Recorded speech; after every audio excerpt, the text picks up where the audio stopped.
Julian, welcome.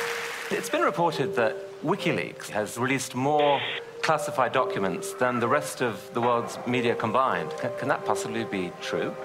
Yeah, can it possibly be true? It's a worry, isn't it? That the rest of the world's media is doing such a bad job that a little group of activists is able to release more of that type of information than the rest of the world press combined. Picking up the wounded. Yeah, returning information, engage. Light them all up. Come on, fire. Good evening. They're the secret files from the Iraq The war. internetplattform Wikileaks Det är webbplatsen Wikileaks som publicerat omkring 400 000 sidor hemligstämplade amerikanska dokument. WikiLeaks have made public the most extensive classified military and diplomatic material ever. What they've released is challenging and provoking governments with skeletons in their cupboards all over the world. We should condemn the disclosure of any classified information by individuals and organizations. The people who are in power will not give that power away freely. That is just, unfortunately, a fact of nature. The Defense Department demands that WikiLeaks return immediately all versions of documents obtained directly or indirectly from the Department of Defense databases or records. It's only now that the true story behind the development of this closed organization is coming to light. But while the world's discussing whether Assange is a rapist or a saint, WikiLeaks continue to pursue their own political agenda. Every release that we do of material has a second message, and that is we set examples. If you engage in immoral, in unjust behavior, it will be found out, it will be revealed, and you will suffer the consequences. What we have here is a new breed of rebel, IT guerrillas without a national base. Student digs, coffee bars and server rooms, these are their command and control centers spread all over the world, and the battle's already started. There's a general in charge of 120 Defense Intelligence Agency personnel targeting this institution and its products.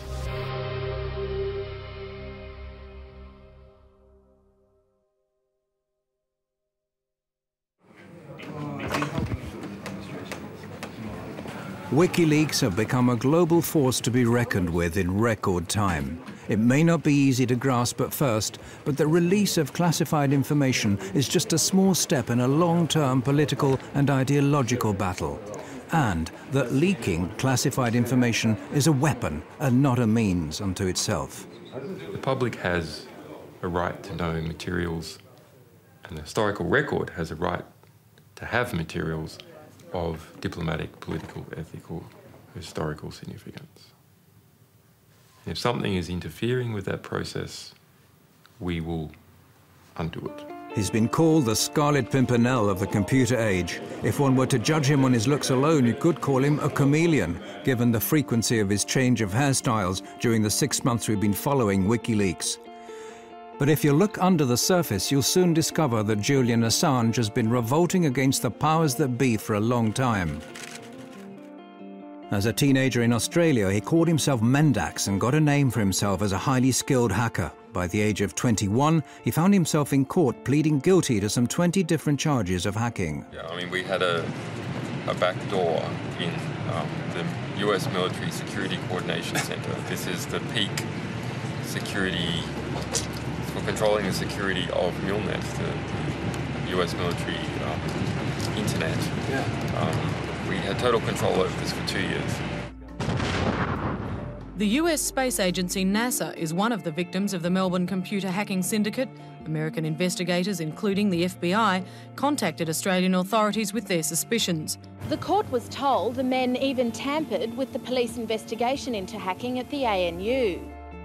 The judge, seeing Assange as just an inquisitive young man, fined him a symbolic sum and released him. However, the trial added further fuel to Assange's feelings about the importance of unrestricted information. Together with some friends, he sets up one of Australia's first internet suppliers and gives people with politically sensitive viewpoints a platform from which to publish their opinions. But when one of his customers publishes secret Scientology manuals, this prompts aggressive efforts to censor him.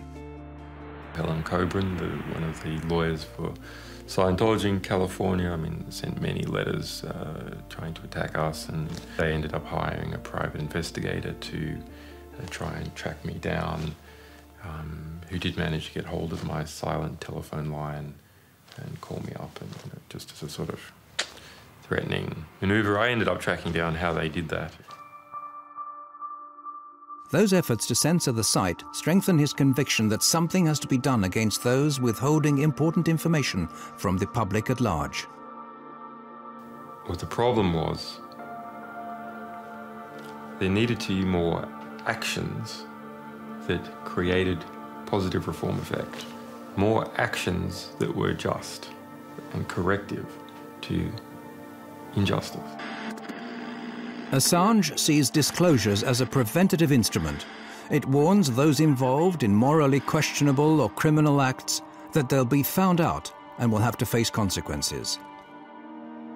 I understood the significance of disclosures for quite some time. I mean, I registered leaks.org in 1999. In 2006, Assange and a group of like-minded people start building up a special internet service, Wikileaks.org, exclusively for people wishing to blow the whistle on abuse of power. His fellow conspirators comprised of hackers and mathematicians. They're located around the world and communicate via a restricted mailing list. From this platform, they start defining their thoughts of building up a worldwide movement to mass publicize classified information.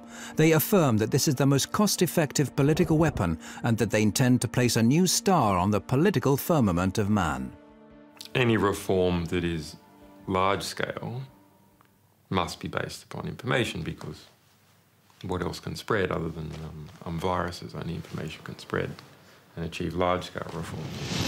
Inspired by Wikipedia, WikiLeaks distribute the leaked information to anonymous volunteers to check its authenticity and eliminate any traces of the sender's identity. It turns out that the majority of the general public has neither the time, interest or resources to analyze WikiLeaks material, but there are professionals to turn to. In 2006, we hoped that the general public would write analysis articles collaboratively. And not at all true. WikiLeaks come to the conclusion that media are the only channels that have the resources and motivation required to create a real impact. In 2007, WikiLeaks, in association with the British daily newspaper The Guardian, published evidence of former President Daniel Arap Moi having embezzled massive sums from Kenyan state funds.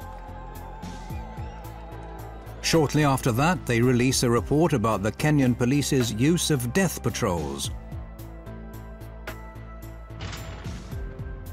This disclosure causes a great stir, but as an organization, WikiLeaks continue to remain unknown to the general public. However, the word spreads among activists far and wide on the net, eventually reaching the German Chaos Computer Club, the biggest and oldest club for hackers in the world. Well, I heard about it in late 2007 from a couple of friends. I started reading a bit more, but I started to understand the value of such a project to society. The politically engaged Chaos Computer Club has been fighting a long-term battle for free access to information.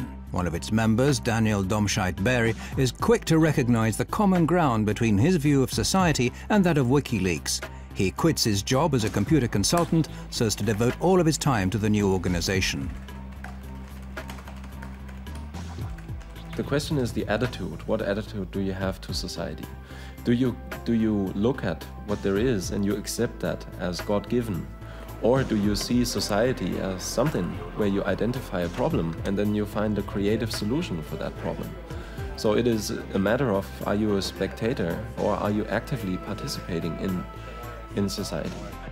The Computer Club has put the skills of some of the sharpest hacking talents in the world at WikiLeaks' disposal. What's needed now is a physical haven. Hackers linked to the Swedish file-sharing site Pirate Bay have what they need: considerable technical skills in a place where freedom of speech is unusually free. A lot of the countries in today's world do not have really strong laws for the media anymore. But a few countries, like for instance Belgium, also the United States with the First Amendment, and especially, for example, Sweden, have very strong laws protecting the media and the work of investigative or general journalists. So from our perspective, this is something. If there are any Swedes here, you have to make sure that your country is really one of the strongholds of freedom of information. Sweden has a enviable, although far from perfect, record in protecting publications. It has a practical record within the past few years of protecting internet publications against censorship. And it's precisely Sweden's unique freedom of speech law that prompts WikiLeaks to locate their main site in this unpretentious basement in one of Stockholm's inner suburbs. Det började med en tunneltjänst, att de skulle tunnla trafik här igenom för att kunna kringgå vissa IP-bandningar och sånt som har skett i andra länder där som inte gillar WikiLeaks. Men senare så valde de att ställa även en maskin här där de publicerar materialet ifrån. PRQ offer their customers total secrecy. Their systems prevent anyone from eavesdropping either WikiLeaks chat pages or finding out who sent what to who. Vi erbjuder dels anonymitetstjänster, så kallade VPN-tunnlar, där en klient från utsidan ansluter till våra maskiner som sedan laddar ner den informationen de vill ha. Så om någon försöker spåra dem ifrån slutstationen, så att säga, där informationen kommer ifrån, så kommer de bara komma till våra maskiner. Och härifrån så lämnar inte vi ut några uppgifter om vem som hade det IP-numret vid det här tillfället. PRQ have a track record of being the hardest ISP you can find in the world. There's just no one else that bothers less about lawyers harassing them about content they are hosting. And it's just the attitude that, let's say, works very well with what WikiLeaks was set out to do. Här är våran serverhall. One reason why WikiLeaks need PRQ is that their operations are protected by Sweden's strict freedom of expression laws. Laws which PRQ exploit to the full. Vi accepterar allting som faller under, som är lagligt enligt svensk lag. Så accepterar vi precis allting. Oavsett hur omoraliskt eller förkastligt det kan vara i övrigt så väljer vi att inte göra några moraliska bedömningar. Det är en informationsbomb som står och väntar istället för de konventionella vapnen. Och förhoppningsvis så kan den här informationen på något sätt stoppa några av de konventionella vapnen. Det är min förhoppning. And we aren't talking about any old information. It's from these servers at PRQ that WikiLeaks has, for example, made public a manual from the United States Guantanamo Bay Detention Center. A military manual leaked on the internet is revealing details of the way terrorist suspects are being treated at the U.S. naval base at Guantanamo Bay in Cuba. It tells of the use of solitary confinement and humiliation to break down the detainees mentally. Human rights groups have for years been asking the US administration for access to this manual. If you censor important material of this type, we're not just going to criticize you. We're going to take the material that you tried to censor and we're going to spray it all over the world. And we're going to stick it in our archives in a way that's never going to disappear and encourage everyone to get copies of it. WikiLeaks' battle against censorship knows no geographical frontiers.